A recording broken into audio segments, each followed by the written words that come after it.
Like, because my sister was trying to baby first, and before we could do that, he's like, no, but listen, I've been there. I don't know everything. I'm navigating those different subjects. I feel like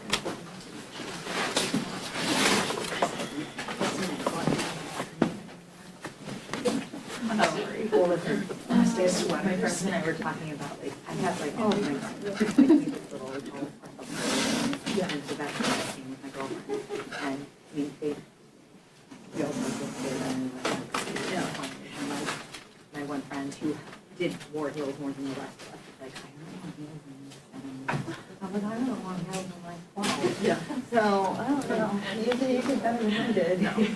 And I'm short, she's tall, so like I should. Like, we're gonna, and I saw I can't believe this.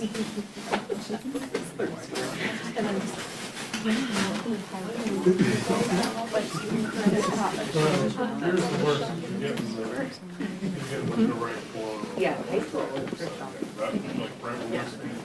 Like, I still have a t-shirt that I bought this weekend that I was wearing. And it's funny because I was in the yoga school. She's in the office. Yeah, like I why would I get Testing, 1, 2, 3. Testing, testing. Do the posters look straight? Do they look even? Hold on. Posters. 1, 2, 3, testing. Testing, 1, 2, 3, 4, 5. You still need me to talk? Oh, we're good. I just wanted to keep talking. We did not. but yeah, it was very But it took a couple days. it's fine. Sleep at night. And I try to use them like every outfit. That's so fun. She will not let us out. She's like, Okay. he's weird. No. My only thing with shelter guys is I learned that you kind of have to do as much as they did the first couple of days because they get really anxious about food. Because that just might be my experience. Well, that one is a little bit. What's up? And the experience with my parents. What are you going to get? What are you going to I thought I was doing my part, but I'm actually like very allergic. I hope you went to Because I'm not switching. Yeah, dying. me and Andrew both. Oh, yeah. Yeah. That was such a good addition. I know. Minus the random spots for team meetings. Just saying upstairs. I don't know if you heard Like a lot of that, spots. but Yeah, that part. And Midlands. And Midlands. yeah, I don't know when. That was weird. Not nice. Yeah, someday in October they're going to be repeating it. I need to put it on but A couple more times. I don't really know. I can't remember any time.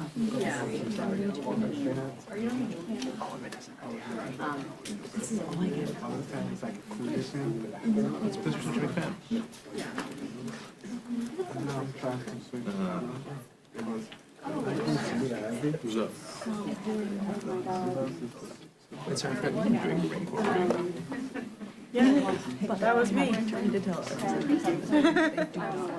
Oh, like Yeah. Because everyone's better. Most Are you doing it? Yeah, obviously. Exactly. I woke up one on. No, I'm waiting on it. You know that? Still do. It was in the email they sent. Like, just make a decision. Throwing that out. Unforeseen circumstances. Kevin's not there. I'm really confused though why they'd have to cancel it since it's all privately run and the land is federal. But like, I heard my friend guys, I cannot believe depending on parking lot. that the palace is fire or something. I know. By Florida man. Was it? Yeah.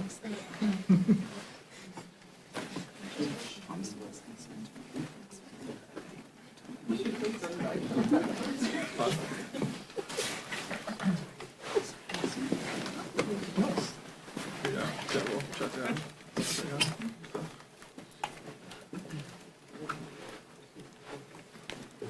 But the health team is actually ran today, which is nice. It's just been. Yeah, it's starting. It's been very cracked.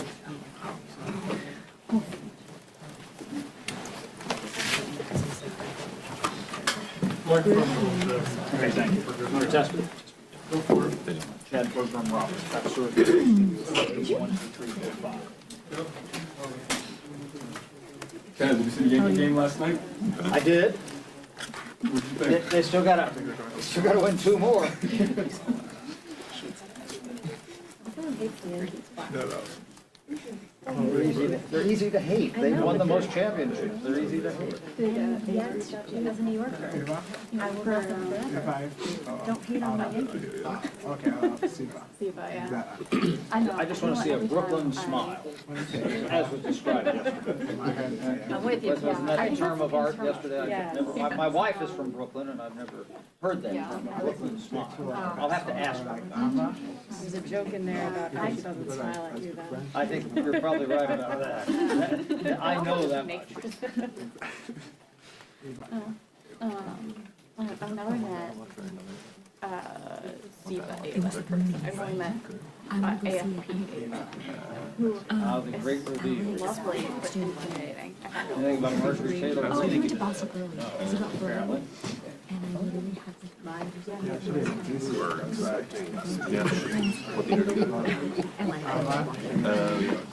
like yeah, I want to go back. It's so strange. I know, I would. That scene at the end At with the the, end. with the car. That was incredible. I love it. When did you see it? Last Saturday. Yeah. At the Angelica Theater. Yeah, if you find animals, folks, you wish you had them here. You know, this is a noble fact. We can just keep it up. It's just cool. Yeah. Because I need to see this. The Alexandria, the AMC, so much fun. Tyson, that's. She would have to be the. I mean, the Alexandria one's not that bad. Yeah, Monday was like the first meeting, so I went with him back to AFP and met Ava, and she was like, who are you? Hi. And then she was just like, pitch me you, and I was like, Was there anything you picked I don't know, I'm like, oh. on? You know, I was like, this is okay, I wish I could prepare. I really should go. Yeah, but was there anything like any? It was just very like, you know, like, we're talking about the movie was obviously like this. This is kind of,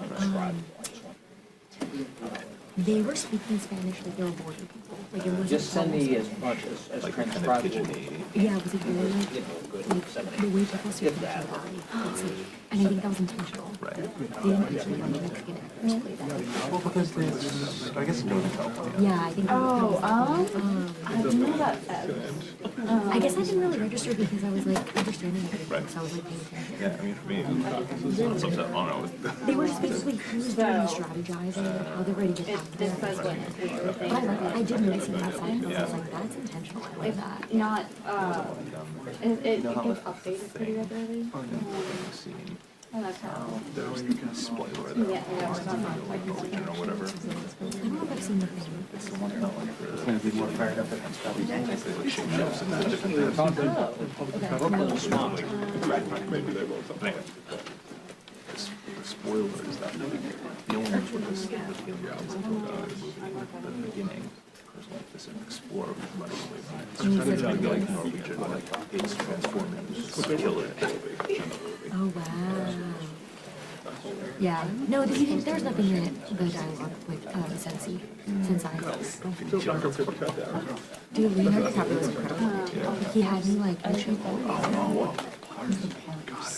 And she was chasing him. She was incredible. Fantastic. At first when she gave that screen, I was like, I don't know how I'm gonna feel. This energy supplement, and by the end I was like, oh, I see what she's doing. Sean Penn, very good. Sure. He was my favorite. Like his screen time is incredible. And then with That like what? probably 20 minutes total treatment. like a work of art. Yeah. And then when he shows up back there, it's like being in the movies, I was just incredible. He was awesome. Okay, that's fine. Where's that? It's outside of Boston, Shutdown. Yeah, we don't really seem to be playing the whole kind of like washed up alcoholic love these days. Yeah, he's good at it. I feel like he plays business number, like a similar to one of here, that'll be 9. A little recently, but yeah. I'm sorry.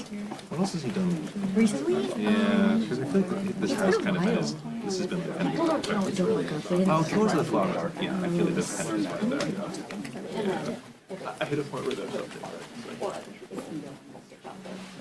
Wolf of Wall Street sort of similar, but like It always makes me like, Odell, Once Upon a Time in Hollywood. Yeah, he's like kind of the oh, yeah. there. Yeah. The signs are like the apostrophe. It's not the apostrophe. It's the signs are all. What's her face? Tiana, age appropriate. We know why we're here. yeah, she's like, she's like Jeffries is 50. because she makes really good music. She's like Alex Lopez, she was produced.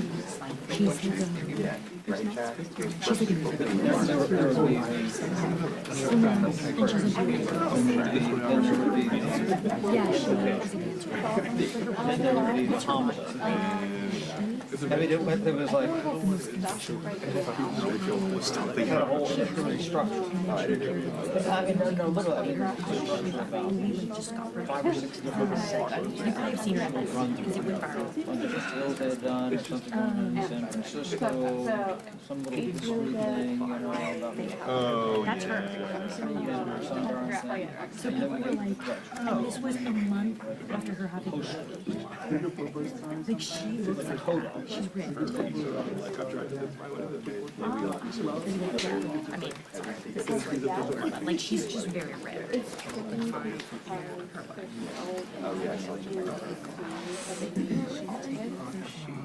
Can we get him to make news?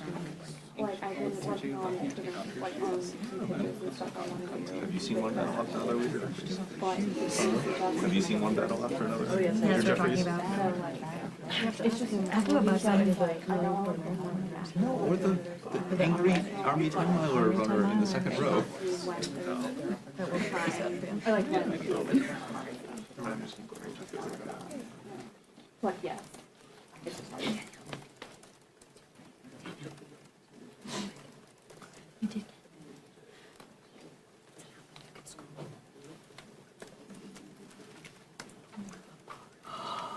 She's cuddling. Or is it he? She. He seasons his Oh, no. Does Noah record? Heads up. Heads up.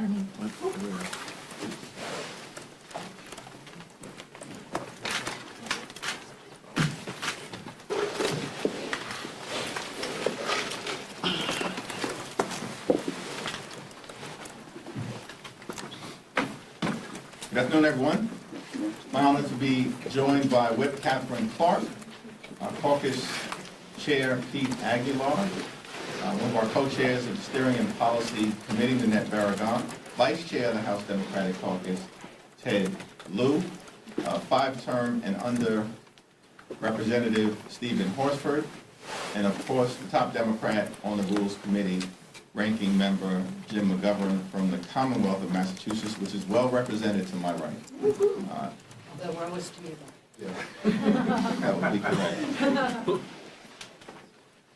We're on day 8 of the Republican healthcare crisis.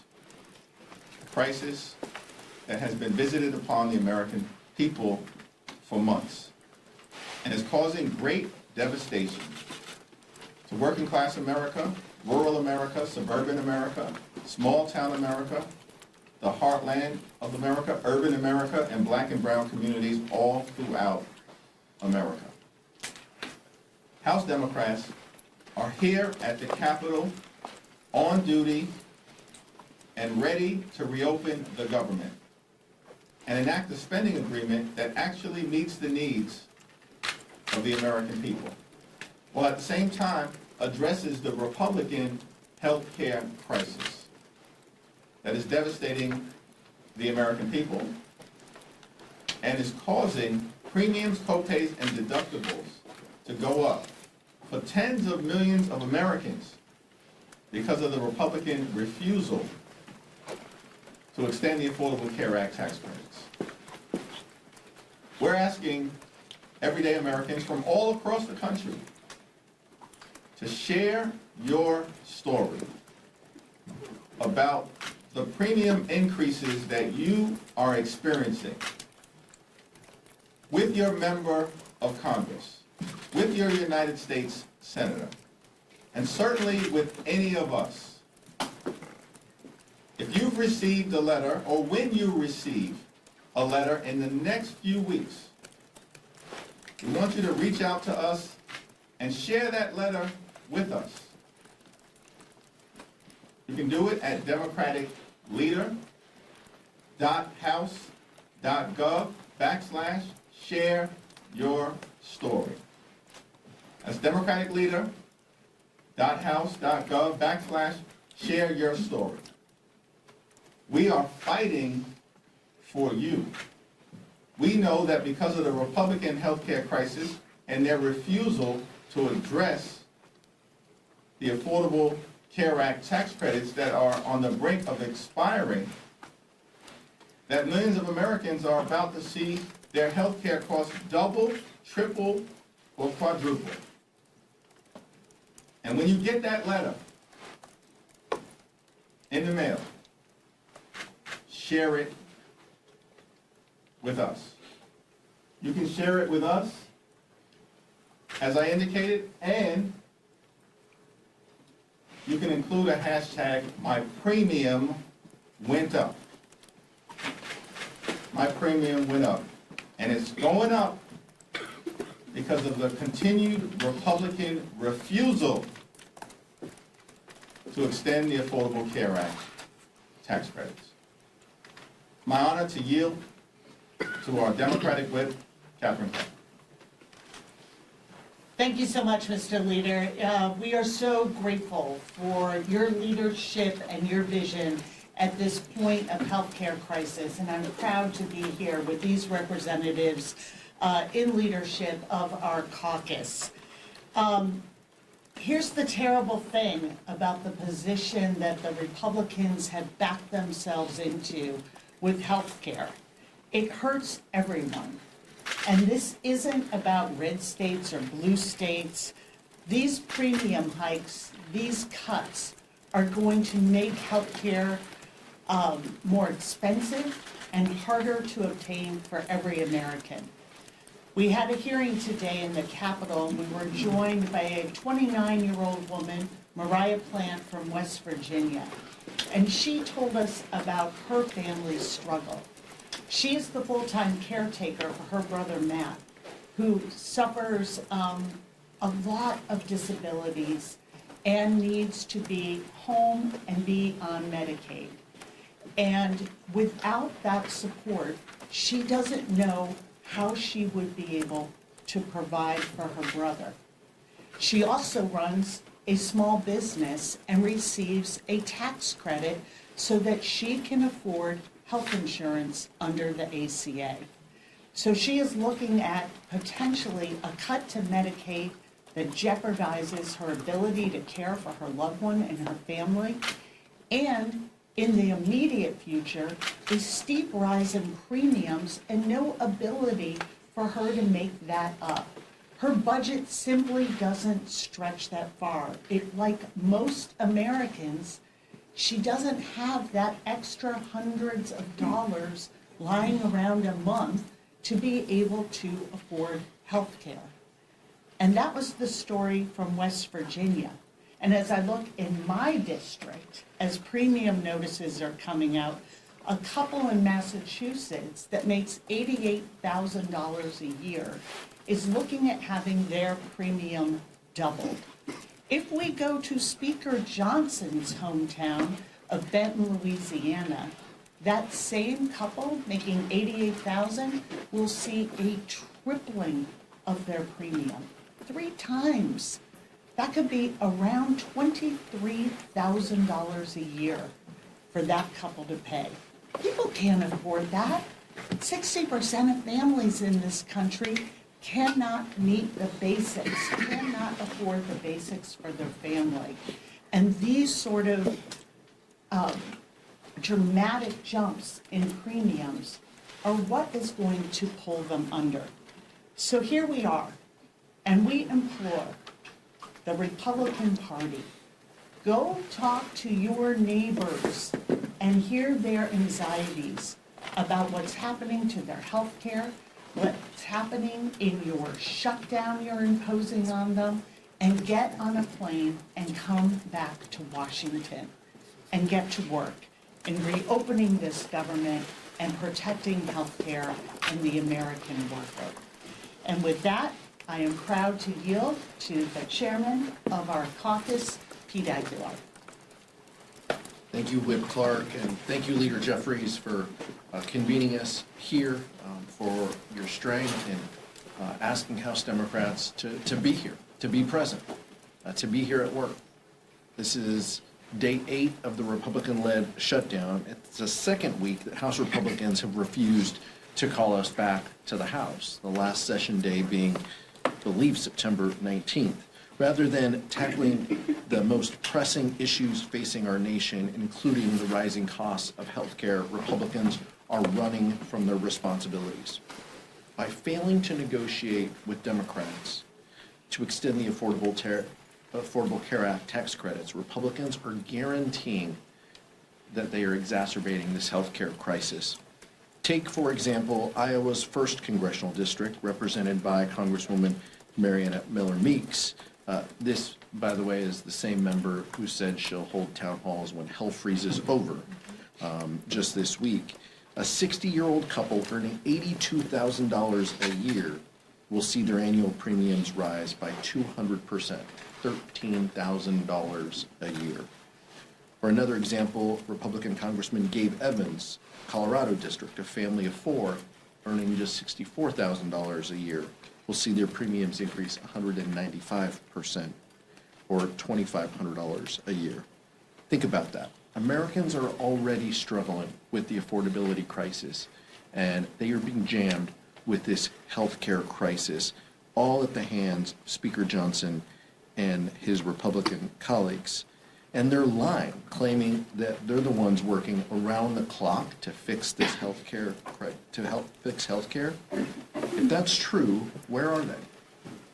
Where are they? The Democrats are here trying to solve this crisis that they created with their big ugly bill. The American people are smart enough to know that who is responsible for their health care costs going up. I hope that Republicans will wake up, that they'll do the right thing, and that they'll work with us to keep health care costs down. Turn it back over to Leader Jeffries. Thank you, Chairman Aguilar. We've also been joined by Susan Del Bene, the chair of the Democratic Congressional Campaign Committee. Questions? Thank you so much. As you pointed out, medical premiums are soon set to rise dramatically, yet Obamacare requires COVID-era funding just to keep healthcare costs down. Doesn't this prove Obamacare was ultimately a failed policy fix for healthcare? And how can Democrats be trusted to fix healthcare when Obamacare was ultimately the solution here? The overwhelming majority of the American people, including Republicans, support the Affordable Care Act because it's a vital part of providing health insurance coverage to working class Americans, middle class Americans, and everyday Americans. Republicans are peddling a lie that the current structure of the Affordable Care Act relates to the COVID-19 pandemic. It has nothing to do with the COVID-19 pandemic. The Affordable Care Act tax credits were put into place as part of the Inflation Reduction Act. That's what we're talking about. Lowering the costs for hard-working American taxpayers at a moment when the Republican healthcare crisis is skyrocketing the cost of living related to premiums, copays, and deductibles. And by the way, we have a cost of living crisis in the United States of America that Republican policies are making worse. Donald Trump and the Republicans spent all last year promising to lower costs on day one. Costs aren't going down, and the American people know it. Costs are going up. Inflation is going up. The Trump tariffs are adding thousands of dollars a year in additional expenses at a moment when everyday Americans are already struggling to make ends meet. And now Republicans have shut down the government rather than extend the Affordable Care Act tax credits to try to make health insurance more affordable, which is why Democrats are in this fight on behalf of the American people. Mr. Leader. Hey, bro. Leader Jeffries, what do you make of Speaker Johnson canceling House sessions this week, and when will you call for the House? When do you think he'll call for the House to return? House Democrats were here last week. House Democrats are here this week. House Democrats will be here next week. House Republicans are on vacation right now. That's extraordinary. They canceled votes last week. House Republicans have canceled votes this week. We haven't been in session since September 19th. And on that day, Republicans got out of town before sundown, never to be seen again. As we approach the government shutdown and are now in day 8 of the Trump Republican shutdown. And these extremists don't even want to show up to work when they're requiring hardworking federal employees to show up to work without pay because of the Republican shutdown. And so we've repeatedly made clear we will sit down as Democrats anytime, any place, anywhere with anyone, our Republican colleagues, either here in the Congress or go back to the Oval Office to reopen the government, to enter into a spending agreement that actually makes life better for the American people and that addresses the Republican health care crisis. I don't know if anyone else wanted to add. Yeah.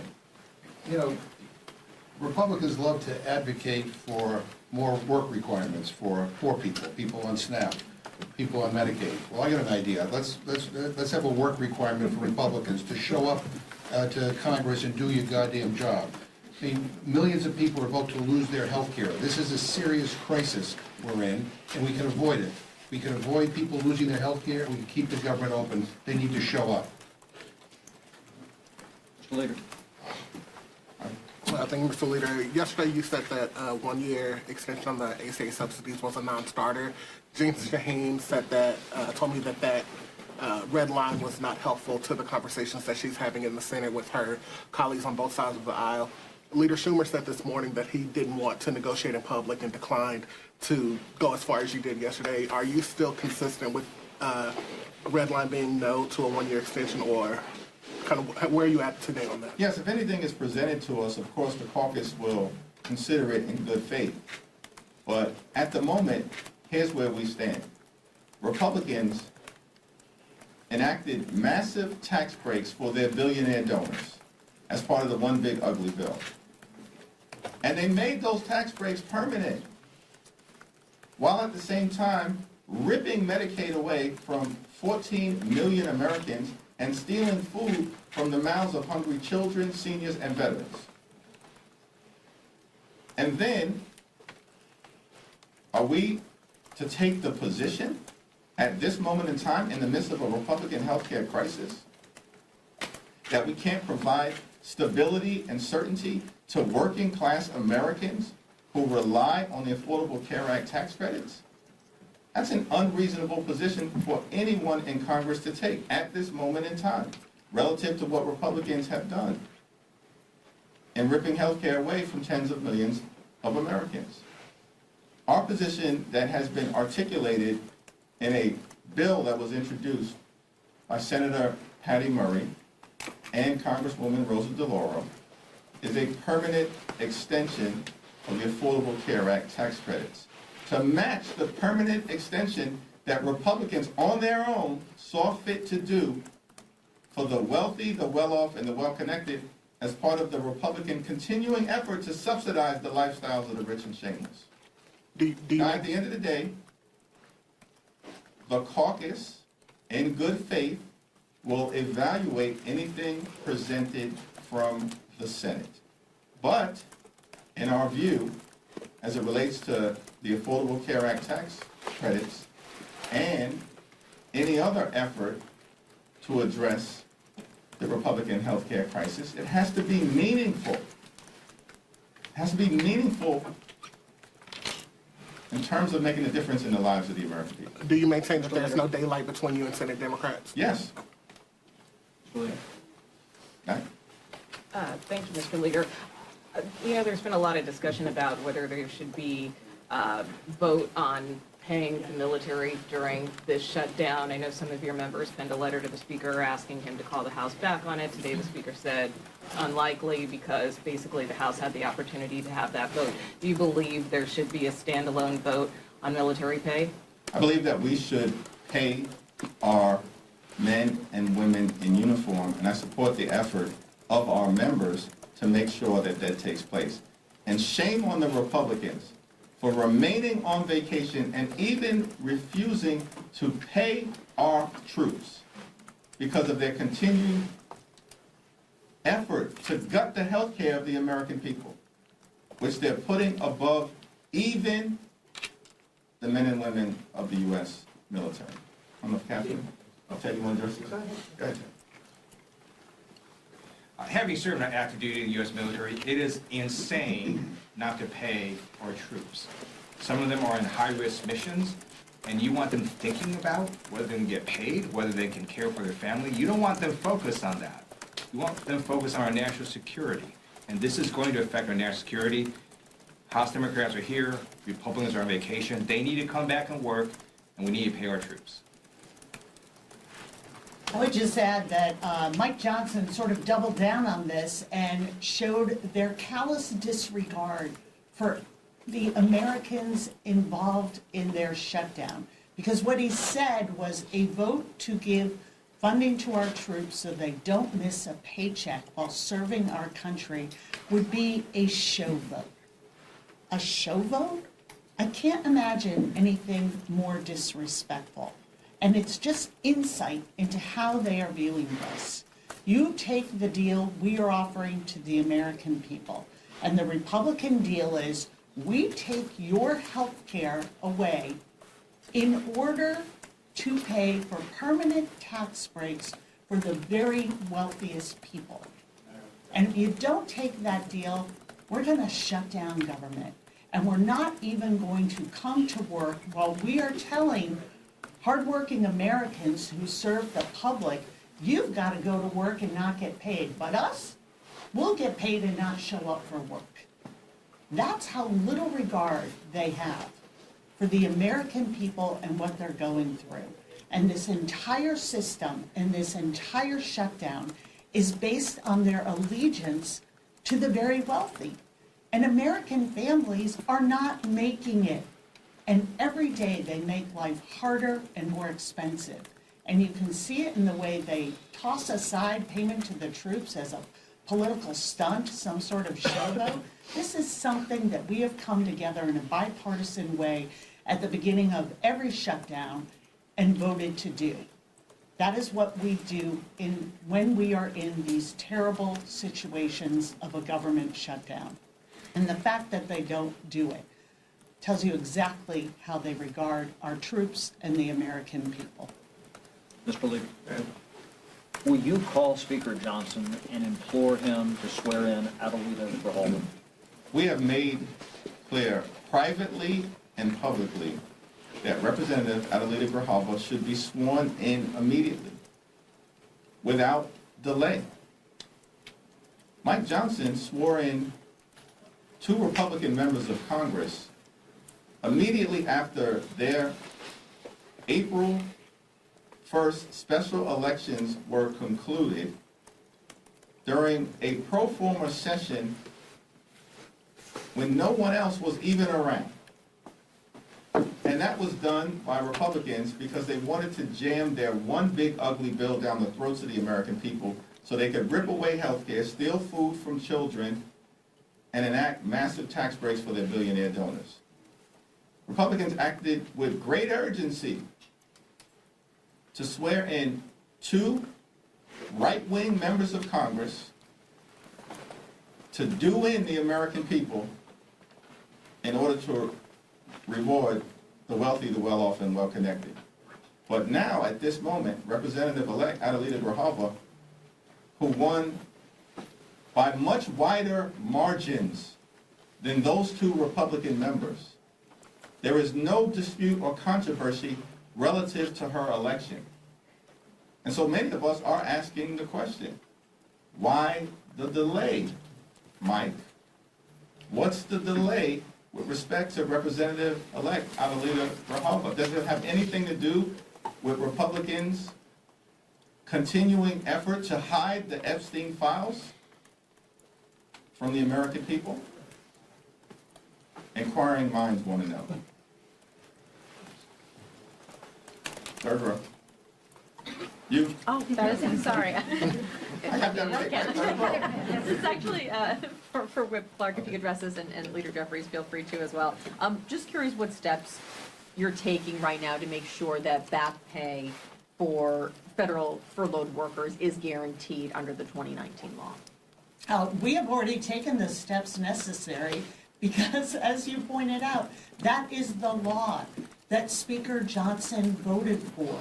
So we know what the law says, and we know that we cannot continue to stand by when the President of the United States says, you know what we're going to do? We're going to continue to make an already painful shutdown even more painful. You know, sort of on the theory that, you know, until morale improves, the beatings will continue on the American people. And it's all about harming workers. So, and now he's saying, well, maybe it won't withhold the pay for people who are working without pay for everybody, just those non-deserving workers. Mike Johnson knows the law. Donald Trump knows the law. The workers deserve pay. And that's full stop. That is something we voted on in the first Trump administration. He signed that law. So this isn't up for some sort of legal interpretation.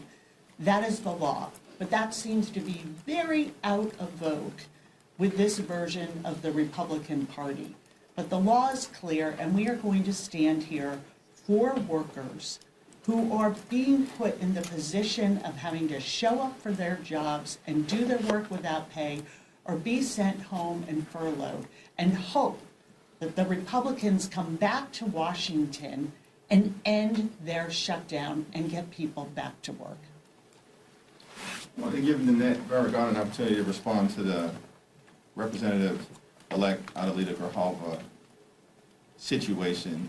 Nanette, of course, is the immediate past chair of the Congressional Hispanic Caucus.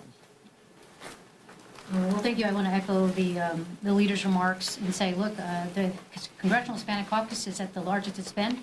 We're going to add a new member. She was duly elected. She's ready to work. She's been showing up here. It's a real disservice, and I think a slap in the face to those constituents that voted for her, that she's not being sworn in to be able to do her work as an official member. And of course, we know that she is set to be the last signator on the discharge petition. So I continue to implore the Speaker to do the right thing. I believe he said yesterday he would get it done, and then they walked it back. But we have a Latina from Arizona who's ready and able, and let's not disenfranchise those voters as they have to sit and wait until the Speaker thinks, you know, this political game ends. We should all really call on him to swear her in immediately. Thank you, Leader. A follow-up on a question that was asked before. You know, we talk about how these subsidies are needed to keep premiums low, and I think there is a question in a lot of people's minds that if these subsidies are truly needed to keep those premiums at that level, does that signal that there are reforms needed to the ACA to lower premiums in general?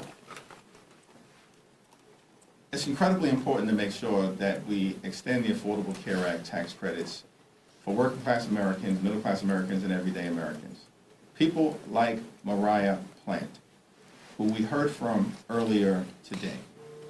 She's a 29-year-old from a rural part of West Virginia, a state that Donald Trump won by 41 points. Mariah is a small business owner who gets her health care through the Affordable Care Act, and that's made affordable by the tax credits. If those tax credits expire, healthcare will be unaffordable for Mariah. She'll have to pay thousands of dollars more per year. And she's already dealing with the adverse implications of the Republican assault on the health care of the American people related to the largest cut to Medicaid in American history. Why is that? Because Mariah is the sole full-time caregiver for her older brother, Matt. And Matt is legally blind, and Matt is someone who is entirely nonverbal, and Matt is someone who requires full-time care. And because of Medicaid as it currently exists, Matt is able to be cared for at home in a loving environment. But now that's threatened by the Republican assault on Medicaid. You know what's also threatened for Mariah and Matt? The fact that their rural hospital may close because of the Republican assault on the health care of the American people. And then on top of that, Mariah may not even be able to go see a doctor herself because of the Republican refusal to extend the Affordable Care Act tax credits. That's why Democrats are in this fight. It's not a political struggle, it's personal for the American people.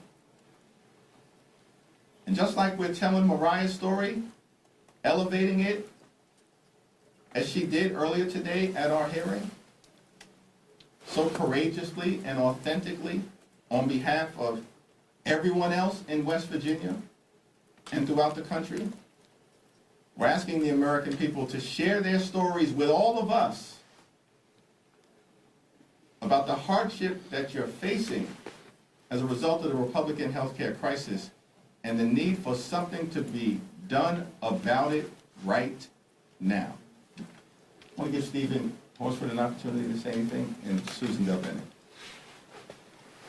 Thank you, Mr. Leader. I will just add, as a member of the Ways and Means Committee and Subcommittee on Healthcare, these enhanced premium tax credits, one, are supported by 78% of Americans, and they understand the impact of those tax credits to their ability to afford health care.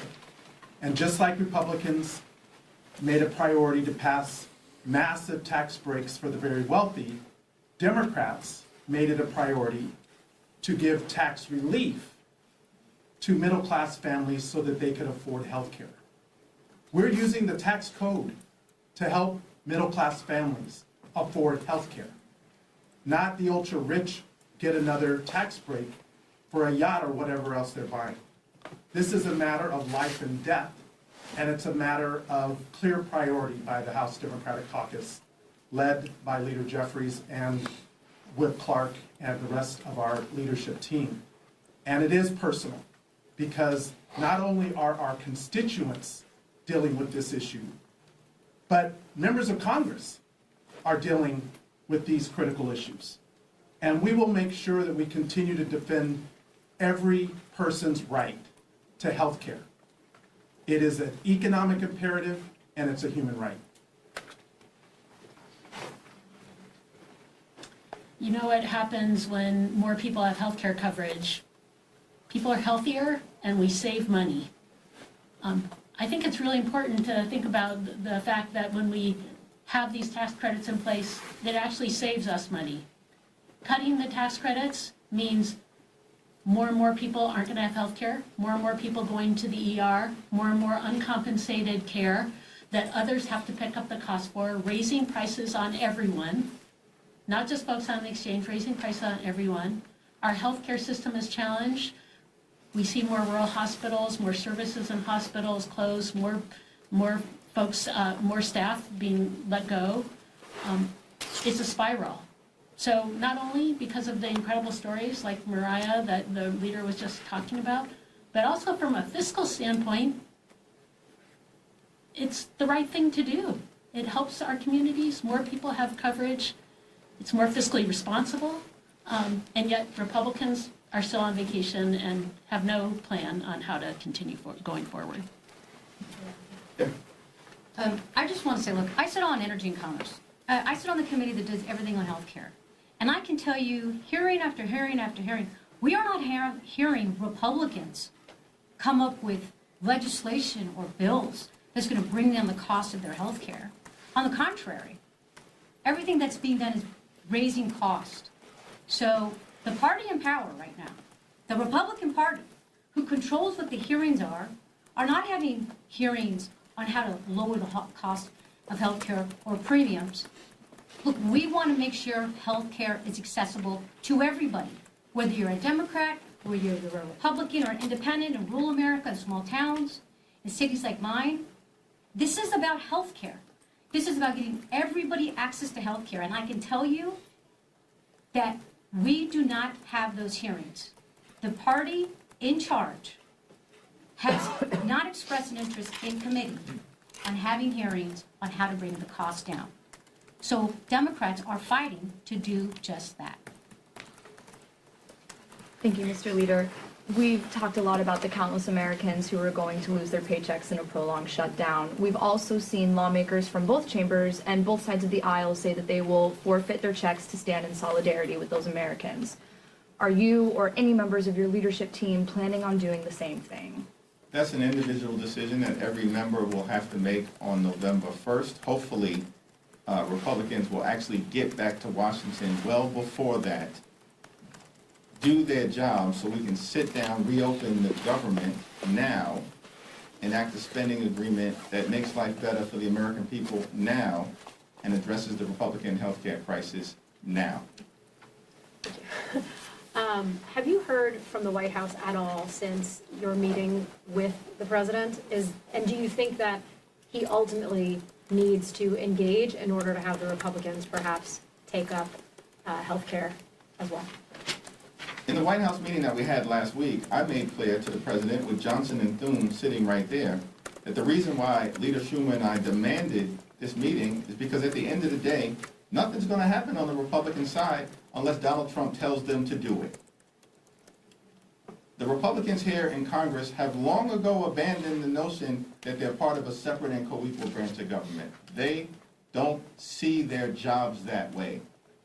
They function like functionaries, like wholly owned subsidiaries of the Trump administration. And all they've done all year, these Republicans here in Capitol Hill, is to rubber stamp Donald Trump's extreme agenda. That's raising costs on the American people and ripping health care away from them at the same time.